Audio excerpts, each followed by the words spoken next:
je vais vous confier une chose. Dans cette bataille qui s'engage, je vais vous dire qui est mon adversaire, mon véritable adversaire. Il n'a pas de nom, pas de visage, pas de parti. Il ne présentera jamais sa candidature.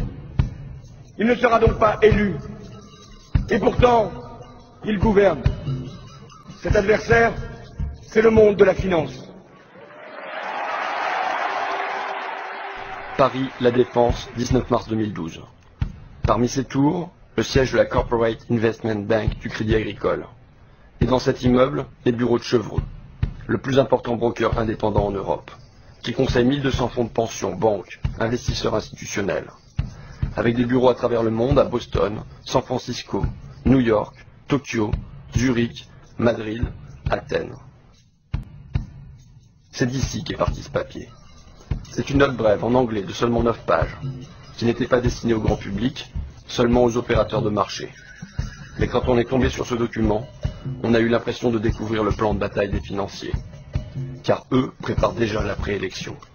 Et ils comptent bien en tirer une victoire, quel que soit le vainqueur, la fin du CDI. On a donc contacté l'auteur de ce texte, Nicolas Doisy, le chief économiste de Chevreux. Il a accepté de nous recevoir.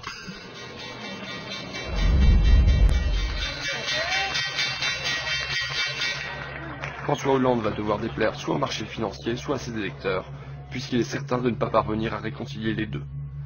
Déjà, on a des investisseurs anglo-saxons qui s'étonnent du faible détail qu'on puisse avoir quand on reçoit des candidats dans leur programme. En fait, les candidats n'ont pas de programme, pour le faire simple.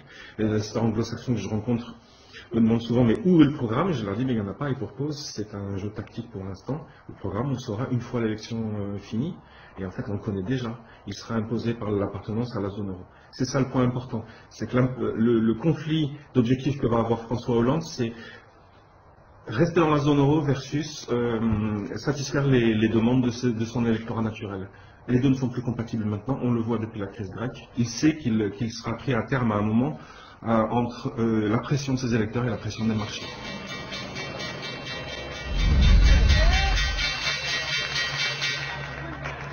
C'est regrettable pour François Hollande, mais la nécessité d'une libéralisation du marché du travail est le résultat direct d'une appartenance de la France à la zone euro. Aussi ne peut-on avoir l'une sans avoir l'autre. Vous dites non seulement François Hollande ne va pas tenir ses promesses électorales, mais en plus, c'est lui qui va devoir flexibiliser le marché du travail. C'est lui qui doit remettre en cause ce que vous appelez the famous CDI, le fameux CDI, contrat à durée indéterminée. Qui que soit le prochain président de la République française, c'est un travail qu'il va devoir faire, parce que tout simplement la pression des pairs dans la zone euro, la pression des pairs, c'est-à-dire de l'Italie, de l'Allemagne, de tous les autres pays. Quand vous regardez bien, l'Allemagne, au milieu des années 2000, a fait ce genre de réformes. L'Italie et l'Espagne sont obligés de les faire aujourd'hui, la Grèce aussi. Quoi la France pourrait-elle s'en dispenser? Ça revient finalement à réduire substantiellement le nombre de garanties dont ont bénéficié jusqu'à présent les titulaires de CDI notamment. Et donc à imposer plus de flexibilité aussi sur les travailleurs, les travailleurs français. Juste une question qui me vient comme ça. Vous êtes en CDI ou vous n'êtes pas en CDI, monsieur Doisy? Je suis en CDI, bien évidemment. Voilà.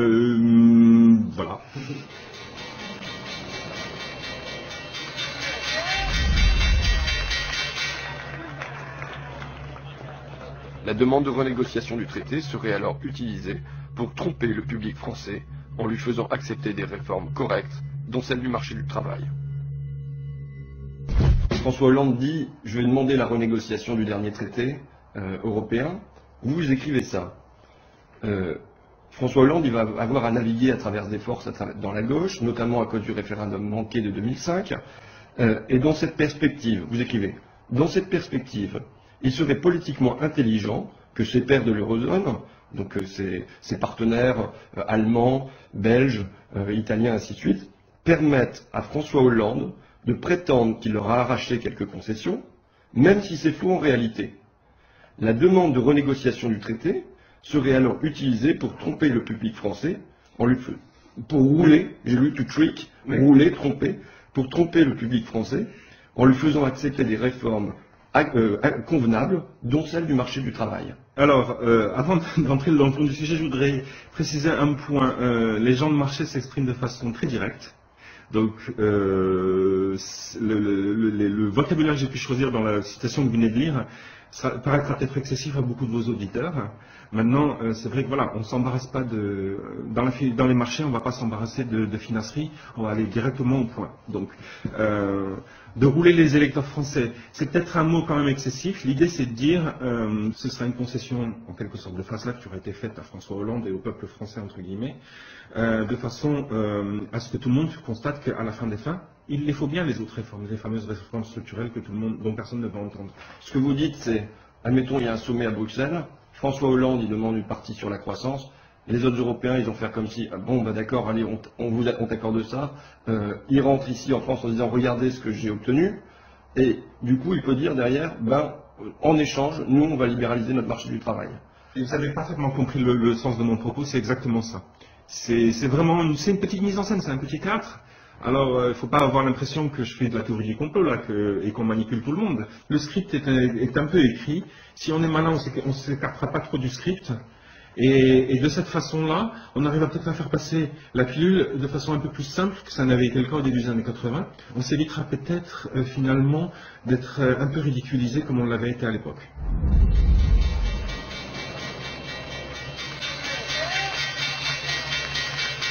La pression des marchés devrait être une incitation suffisamment puissante pour que François Hollande évite de jouer à des jeux stupides.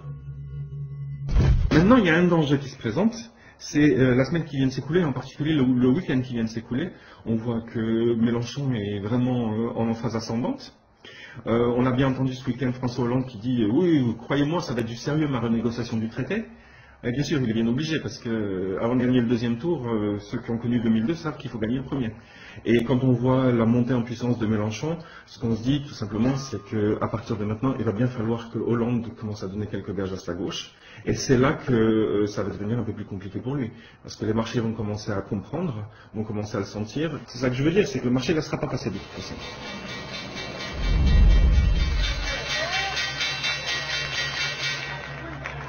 Alors, je faisais un récapitulatif. Je disais, cas numéro 1, François Hollande est conciliant, et il revient de lui-même sur ses maigres promesses de campagne, il libère le marché du travail, il en finit avec le CDI tel qu'on le connaît. Cas numéro 2, il lui faut une petite pression de ses partenaires européens, une petite concession qui lui sert de prétexte, et derrière, il libéralise le marché du travail. Cas numéro 3, le pire, mais pas le plus probable, vous nous dites, il refuse de se plier à ce programme, à cette injonction, et alors les marchés vont le punir, le rappeler sérieusement à l'ordre. C'est bien ça? Oui. Donc là, jusque-là, dans les trois cas, c'est toujours les marchés. Quand vous dites soit les électeurs, soit les marchés seront déçus, dans les trois cas, c'est toujours les électeurs qui seront déçus et les marchés qui gagnent. Oui, regardez la Grèce, regardez l'Espagne, regardez l'Italie, regardez tout ce qui se passe en Europe depuis 2010.